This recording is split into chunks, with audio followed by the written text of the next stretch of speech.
Quelle est votre définition du travail? En fait, le travail, c'est du temps qu'on consacre et qu'on investit en échange d'une contribution en argent, ce qui permet personnellement de payer nos choses et de réussir à vivre ou des fois juste survivre. Ok. De ce fait, considérez-vous que les athlètes devraient gagner autant d'argent qu'ils le font?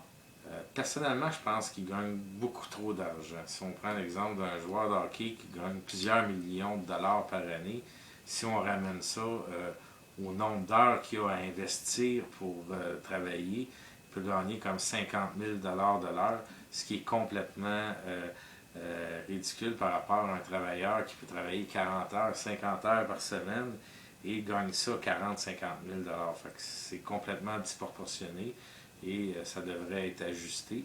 Et au bout de la ligne, c'est le partisan qui va voir le match de hockey qui finit par payer ces salaires absurdes-là. Parce qu'aujourd'hui, aller voir un match de hockey à Montréal coûte excessivement cher. Et donc, c'est celui qui travaille plusieurs heures par, par semaine pour être en mesure de se payer un billet de hockey pour un athlète qui gagne plusieurs millions par année. Pourquoi pensez-vous qu'on les paye autant? Ben, je pense qu'on les paye autant parce que ces gens-là, c'est l'élite au niveau de la société, au niveau de l'athlétisme.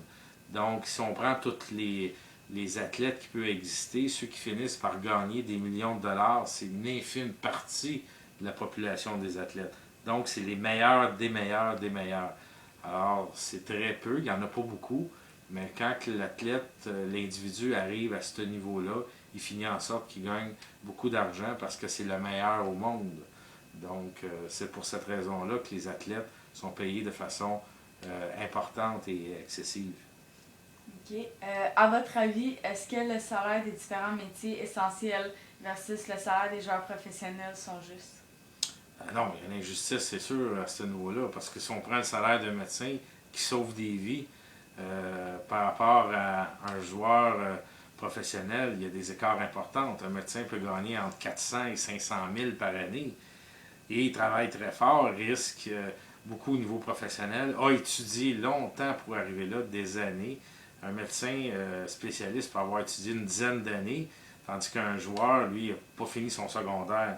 Fait que c'est comme disproportionné. Fait que je pense que les métiers essentiels comme la médecine, la sécurité, les policiers, les pompiers, tous les métiers qui sont essentiels devraient avoir un équilibre entre le joueur professionnel qui gagne des millions et ces gens-là qui sont essentiels à la sécurité et au bien-être de notre société.